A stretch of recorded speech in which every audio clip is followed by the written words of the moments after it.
Are you the best? Compete with the best. If there's no best, be the best. Best Radio, the new kings of the airwaves. Sanibonani Dumelanga Busheni nda. Igama lami uMahewu ngokwambatha. Umthiyo sontshekazi ukumbila amagwala. Asentene nesandla mina ngenela. Bathi ngurumbayi ingarabe. Sofana ngawudla fish lokho khona uthatha ama fish and chips. Sofana ngayidla ama inkungu. Kodwa khona uthadle ikhenda kele ngithanda ngakhona ngithanda njengoshukela ngokhotha phansi. Mina nani sifana nephone nesim card engakuzokwazi ukuhlukanisa nanoma kanjani. Sithi kushume uthuli odzakeni. Bathi uye sabe.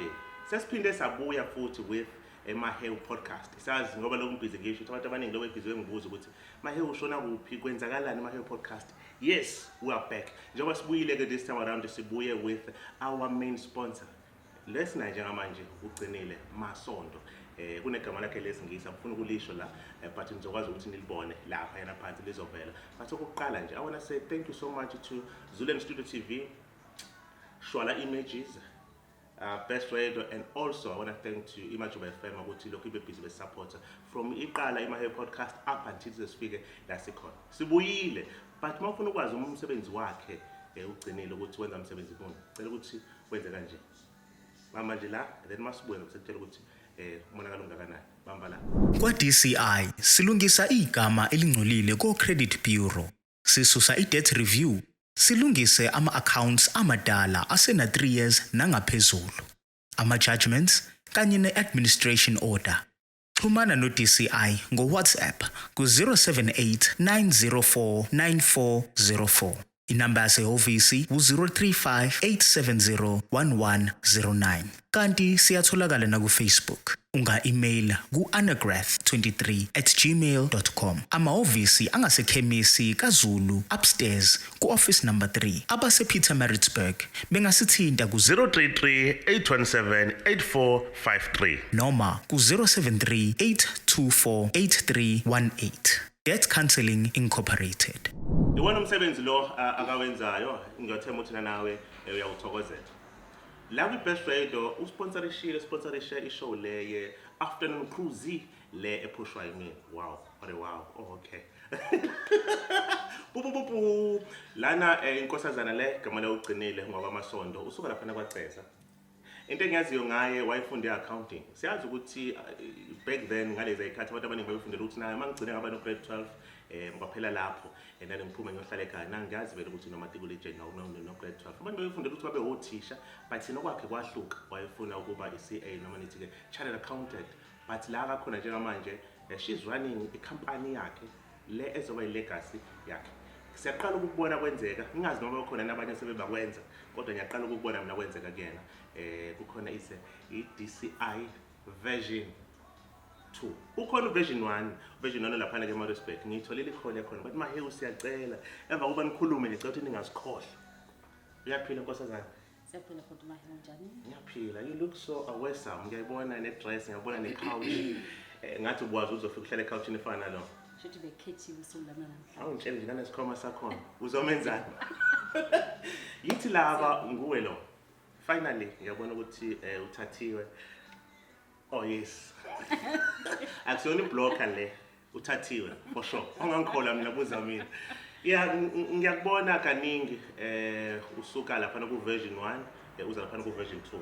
But before siye khona ngomsebenzi wakho lo ukuthi hayi nami ngisebenza ukwenza lokho company yami yenza lokho nalokho. Ngifuna siqale sikhulume ngawe. Kahle wena usuka kuphi uzala umabani wabani maybe ukuthi kunomuntu oyisihlobo naye okwaziyo maybe mhlawumbe kunehlobo esadukelanayo ukuthi ayazi ngiyambona kodwa bengayitshela ukuthi uyena.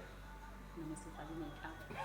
Khona nje sifake ne-makeup but uyawazi ukhala wakho awukho gold. Bengitshela ukuthi ngizobona ugold. Yebo ma. Ugcinile Sikhosana obizwa ngo-Anagrath. Dala wathi u-Anagrath esikoleni. Lokho leli gama Anagrath ngesiZulu libheke kuphi? But Mahewu ngenqamba amanga nangazi abazali bami bathatha ugogo wami uzala ubaba wayo-Ana then base be-eda lo Grath egcinile. Oh okay. Nanga angazi babehamba phezulu kwasiphi isibonakaliso sabo.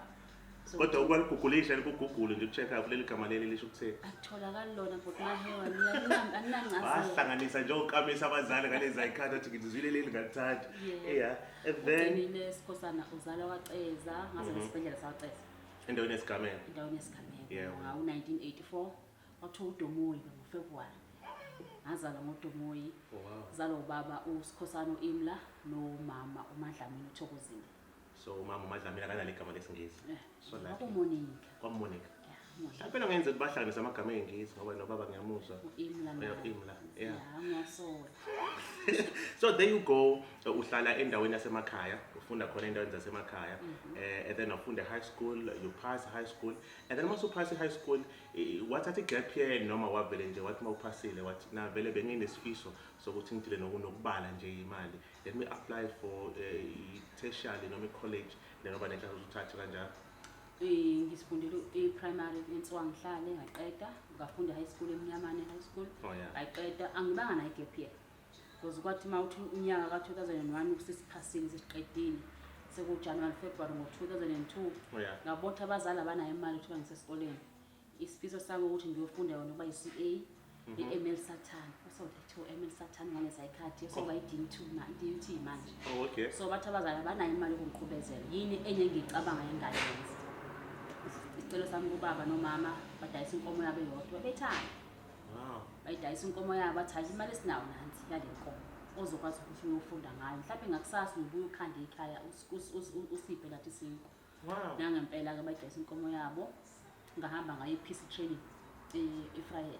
Yeah. Bayofundela khona icomputer. Unyaka wodwa ka graduate ngonyaka olandelayo. Iyaphela imali yenkomo. Yebo njengoba and then ngoba bedayisa inkomo babe expect ukuthi uzothi uma uqeda uzothola umsebenzi and then basakwazi ukuthi ke ubanakekele bona. Yeah. And then kwenzakalani after lapho? After lapho ngahamba ke ngamuvela eThekwini ngo2004. Yes. Sengiyohlala nokhazini bami eThekwini sengiyozama amathuba omsebenzi ngizokwazi ukunakekela abazali bami ekhaya.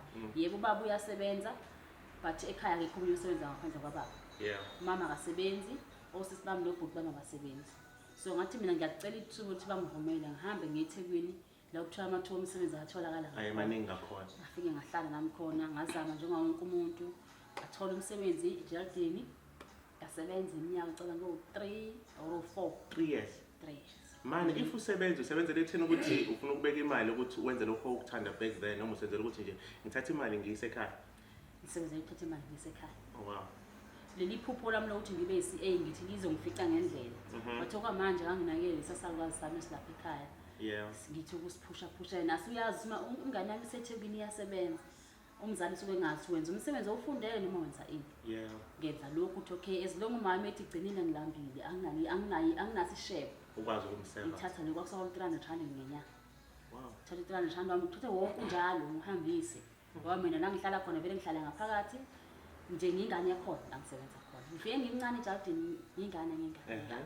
Ngasebenza iminyaka emithathu kuya ko4 emva kwalapho ngonyaka elandelayo ngasebenza kwi-company yasithiwa iKhabana. Mana ungena kanjani ecompany ethiwa iKhabana because uhlala endlini and uhlezi uvalelekile la ngaphakathi?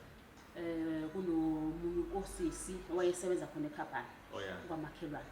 Owathi awufuni umuntu osebenza la ngisebenza khona. Ngathi ngiyathanda ukusebenza la osebenza khona. Kodwa manje lezi ingane ngiyidadala ekhaya zoyishiya nobani. Oh yeah. Ngabatshena abazali bazo ukuthi hayi sengifisa ukuphuma manje sengifisa ukubuyela ekhaya. Yeah. Into engayisho kubona ufuna ukubuyela ekhaya manje. Ngithi ngiyobona abazali. Ngathi sengithola le opportunity ukuthi ngikwazi ukuyongena ngale kusisi ngiyosebenza lapha e-restaurant. Kwakuphuma kwami ke kusebenza khona la eJardini. And then wafika lapha ne-restaurant. Kahle le nhlansi ekufuna ukuyithola kahle ukuthi ifika nini la khona ozothi ayi man mina I'm born and bred and breakfast of ukuthi ngibe uCA ngoba kahle ngathi yayikhona before angithi wangena kwi-accounting khona umuntu omlandela noma wangena kwi-accounting engithi yazi ngiyakuthanda nje ukubhala. I-accounting ngingene ubona ngisafunda kwaso-2 standard 8 ngekhathi zethu. Kukhona uMiss Mabasi wayesikhuthaza kakhulu uthanda imaths uthanda ukuhambisana ne-accounting. Yeah. Ngalo mzuzu vele ingqondo fast ngakubamba ngiwumuntu oshesha ukubamba imaths ngiyithanda i-accounting ngiyithanda. So up until ngize ngifuna grade 12 nje imaths ne-accounting ngiyifunda ngiyithanda kakhulu ngathi hayi ngeke ngisasuka la even nomunye uza ukuthi esikoleni mexakekile ukuthi ufuna ukunderstand ngane i-accounting. Kwakulandwa mina awumlekele la akwazi ukuthi naye ahambe ipage nelodwa njenganawe. Anthi ngikuthanda ukubala. Oh wow. Nami one day izimali engiyibala la ngifuna ukuzibala kunezami. So sesihabana la yes la bese ukhona khona usofaka uformal usophatha amathile. Hey bhuti uyaza khona formal. Lapha eKhabana siyapheka ngemuva. Oh yeah. Akuna formal okungena ngala amathini.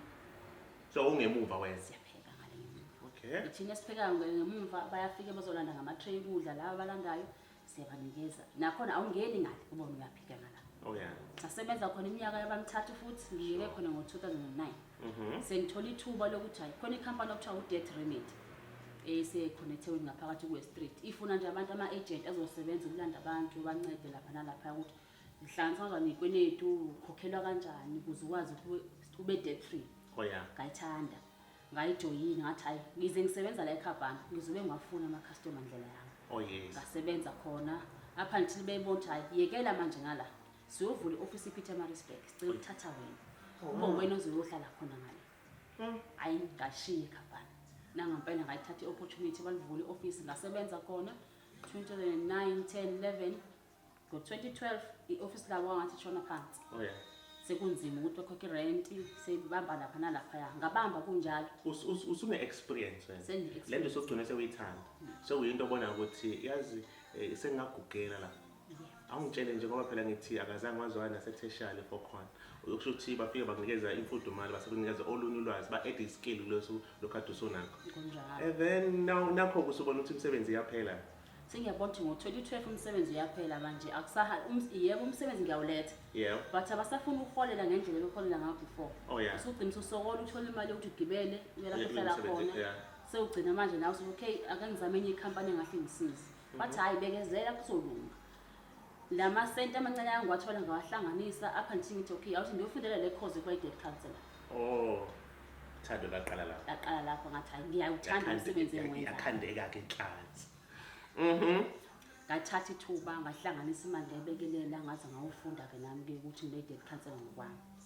Bona ngalomzuzu ikhampani le yakwa-Debt Remedy iyaba ngempela ngokuthi iyaphela ke manje. Then wena kuswabo yokufundela. Sengifundelile mina.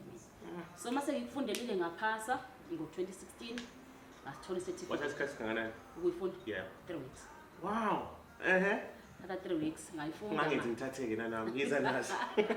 Ngayithanda ngayifunda. Waphela u3 weeks ngasiphasa ngayenza ngalandela ngendlela kushiwo ngakhona ukuthi Yeah. debt counselor uhamba lana la.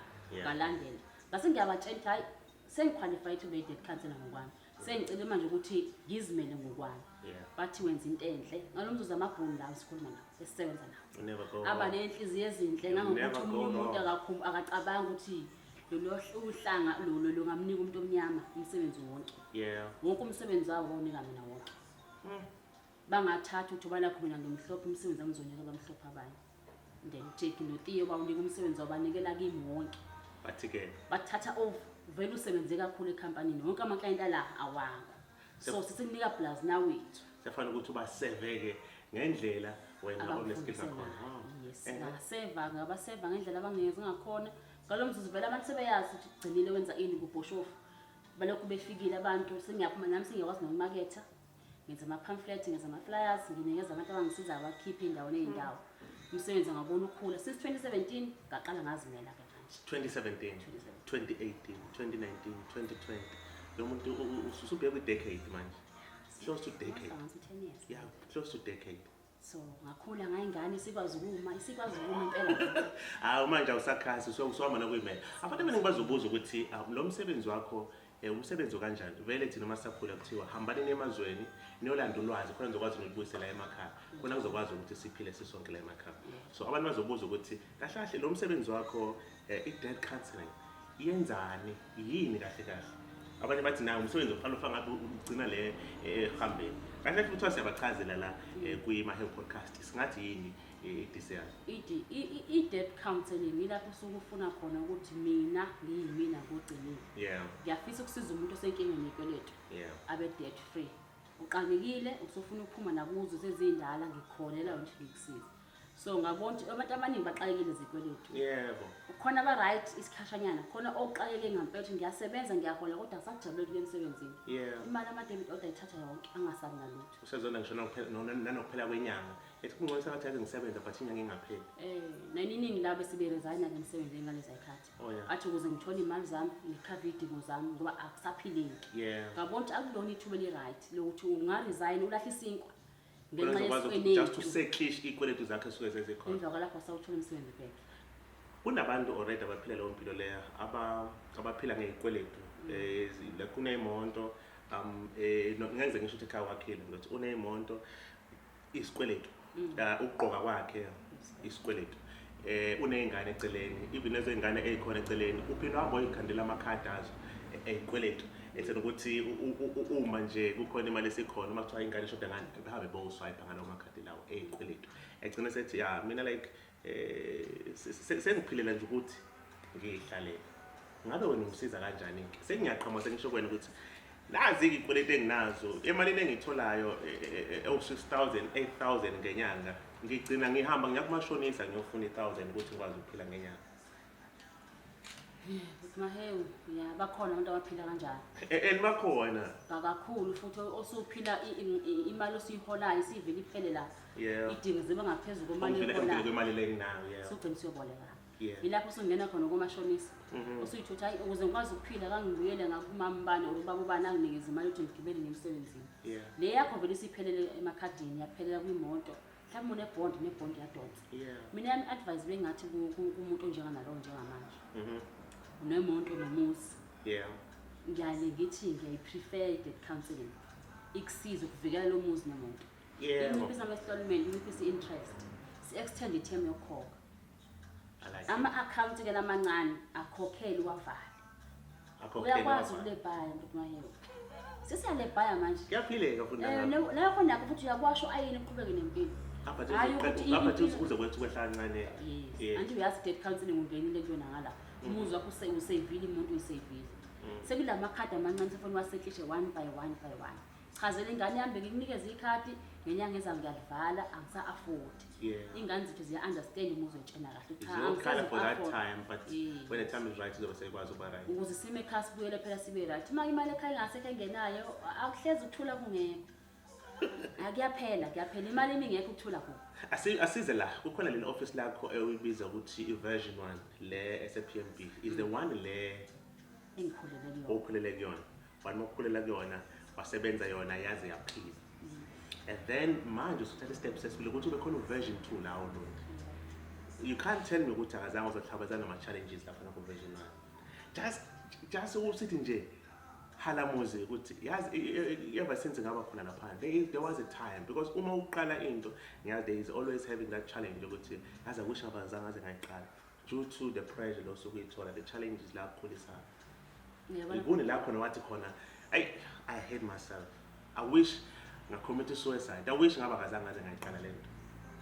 Kuningi ukuthi mahewu oyalutshene ukuthi mangabe ngiyeka la ingane zami izophila ngane ekhaya bathembe mina. Yeah. Nala ngihlala khona eMaritzburg ukuthenjwe mina. So ngiqalela ibusiness ka DCI version ngibize ngo version 2. Ngoba bengazi ukuthi one day ngizoba nawo version 2. Bengathi kuthiwa ufuna usebenze kude kodwa ngasekhaya ungakhohlwa. Ngathi ngizohamba ngisebenzele kude le. So emakhaya bayazi ngiyasebenza ngale ngenza lo msebenzi. Iningi labo liza le. Oh yeah. Ngathi okungcona ngivulele office leni ngala oluntu ukuze ngimsize khona ke duzane. Ama challenges engibhekane nawo ngisasa khona ngale ku version 1. Version 1 yeah. Maningi. Imotherboard. Bekunzima khona ukuzimela ungazange uzimela isancane. That's true. Zamile ukuthi ngiyime ngakhula ngithatha ulwazi kubantu abadala nami. Ngenza sure ukuthi umuntu omdala osesebhizinisini ngiyofuna kulwazi makunje efanele ngenze njalo. Bangicathulise buye ngiwe imali ingabikho ukukhokha irent abasebenzi bengaholi angikuvezi ukuthi imali anyikho ukuthi baholele. Ngizocela kubangani bami ngisizeni ngiboosteni ngala ngiqangekile. Yeah. Bangibooste ngalo mali le bahola as usual. Office ikhokhele futhi kanjalo. Bengaboni ukuthi wena awulale ebusuku. Bengaboni kunzima. You have to come up with some ideas ukuthi how can I break through la songikhona khona. Yeah. So there you go finally you made it to this version 2, and then ngathi I can smell it, there's some more versions. The way ngibona ngakhona, you just born and bred for serving people, right? Ukuthi uzoba server and not ukuthi ubagcinele khona la. You're willing to go all out, so ukuthi wonke umhlaba la khona dark, just to change their mindset ukuthi yeah, like ungaphila ongenze kunabantu asebayibulala ukuthi mina sengasebenzela ikweletu vele angisenandawo mina angisenandawo nami. There's no joy here. So to me joy yami ukuthi I have to serve the community. So there you go. Version 3 into esingayilindela if uNkulunkulu egcinile. Ngathi loading. Version 2, how's version 2 treating you though? Ever since obusiqalile nje nalawo londi. Ngabe bayakuseva abantu the way ukuthi bazolokhu uzobaseva ngakhona. Yize kube khona ama hiccups nyana. Kodwa ke siyisimo. So uthi ngize ngasekhaya ukuzosiza. Ingane zangu ngithi angithanda ukuyibona zingamaphara ngelinye That's ilanga. true. Yize iphara lingekho igama kuthiwa phara ninanti. Yeah. Ayikho ingane ethiwa 9 months ofuna uyibona ihlele emgaqweni. Yonke ingane ifisa ukuyibona ngathi ngaba nesinkwa nayo. Ikwazi ukuzenzela into. Yeah. Ucela kumzali isikhathi samanje, umzali abasena mali. Bathembe ethi nami ngiqede isikole uzohamba uyosebenza nami ungifukule la ngikhona. So ngithi mina ingane ezincane ezikhona njengamanje. Usukuma uzimele kungcono. Ihlanganisele. Lokho kuthiwa na hlephula ngala isinto. Fundi sihlephula kanjani ukuze sonke sonke sidle kusona. So la kuthi siya version 2 ngibone kanjalo ingane eziningi ziphuthela. Ziyawenza umsebenzi wazo and zihappy ukuthi hayi sesiyakwazi ukuzimela. Sikwazi ukuba nemali yethu manje. Sikwazi ukuzimetha. Abazali bethu engathi uma kanasisikwe ekhaya ngithi imana uma nginamali. Uma uzothi hayi mabamba la thengile igrosanyana imhambisele ekhaya ukuze ohlala emqashweni wakho futhi futhi. The last question, bangapha abantu abaqashile lapha ePMB? Like a number of abantu laba ePMB abaqashile nje othi labo abangaphathi kwami zinkani zami.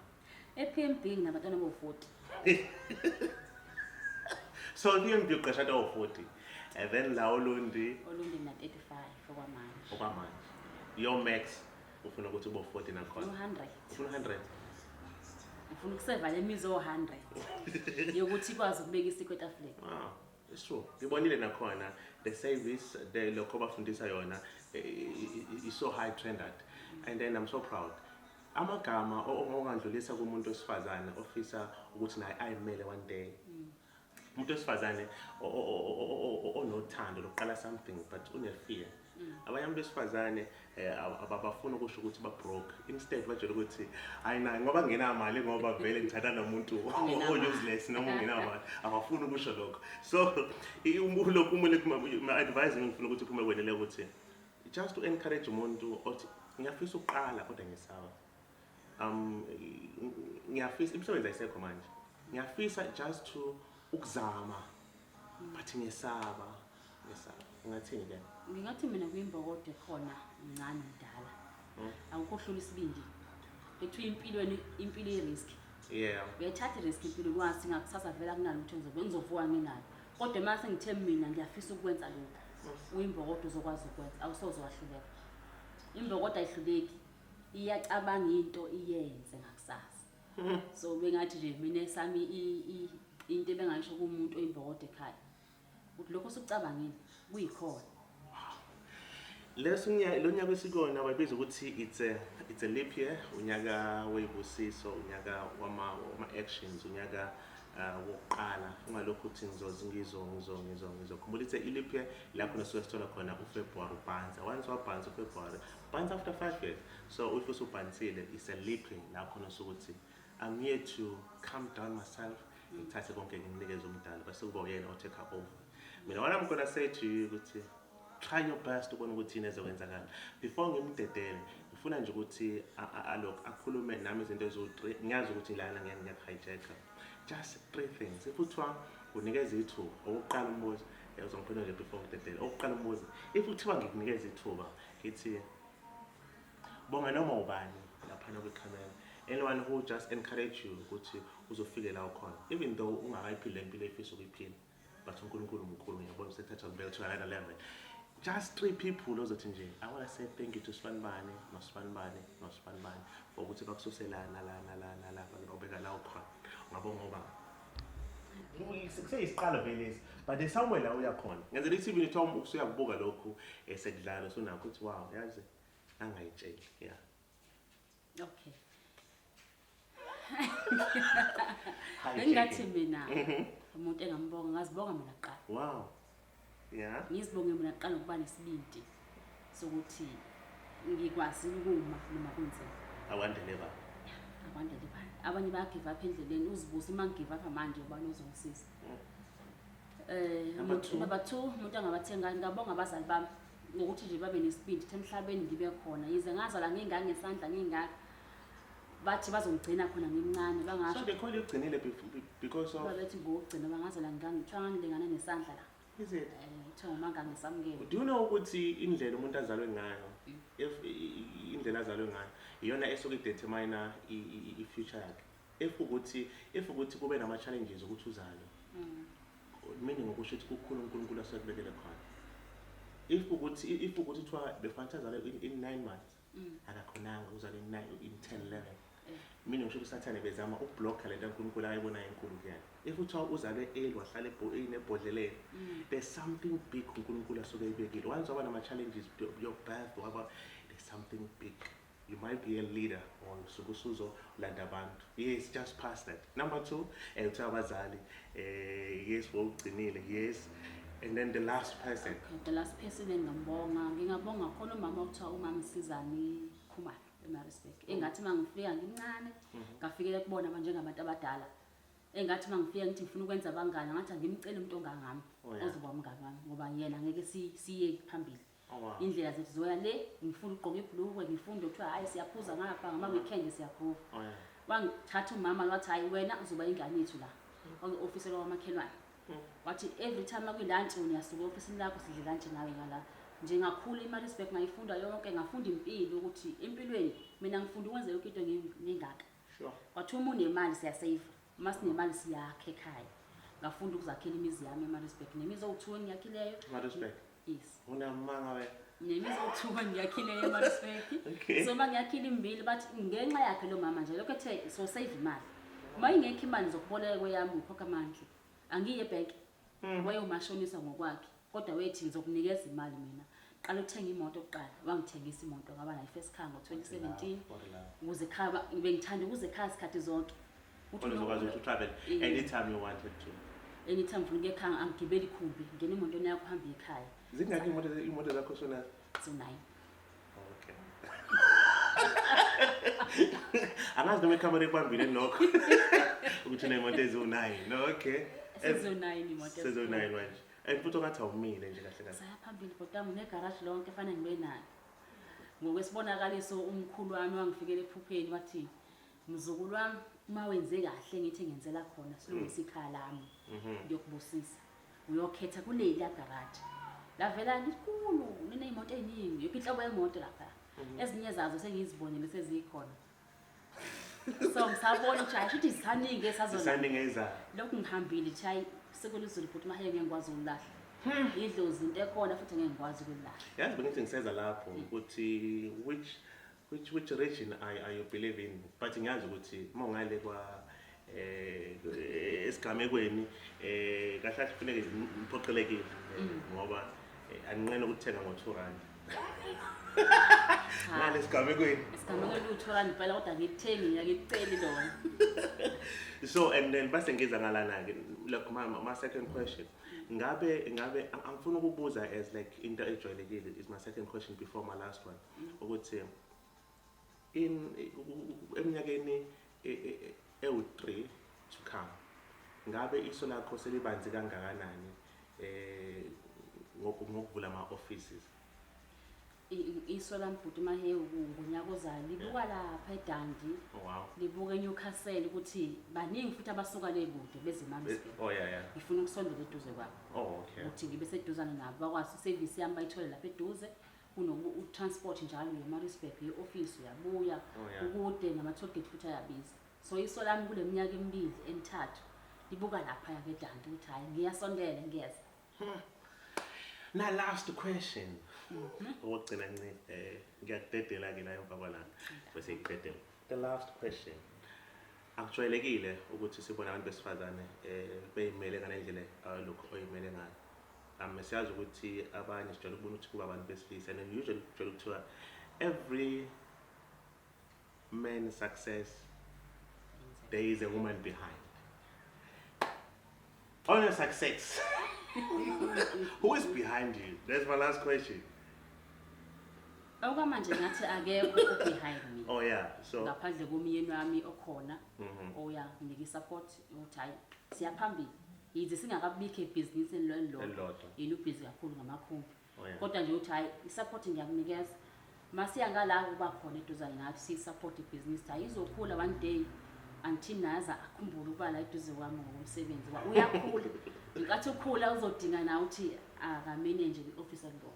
enganeni zakho khona ukubona ukuthi uzokwazi ukupush legacy, your legacy, because this is a legacy, something that's gonna live long. Ubona ukuthi there's someone enganeni zami there is unaleyo passion ukuthi ize ngithola abantwana sengimdala ongena oqala ngeminyaka 10 manje ngiyambona ukuthi uyathanda umsebenzi njalo mangisebenza uyathanda uma ngabe sayini neoffice mama sohlala nawe sofike sicofe lapha ku computer yakho so ngiyambona ukuthi fanele mangimjwayeza yona fanele ngimfundise umsebenzi asamncane ukuthi ibusiness lingafi ngelinye ilanga ngoba sisebenzela bona ukuthi ngelinye ilanga umsebenzi awusekho ukuthi manje ayisekho umsebenzi so lokho sunakho kubambisise ukukhulise abantwana ngakho. Oh wow.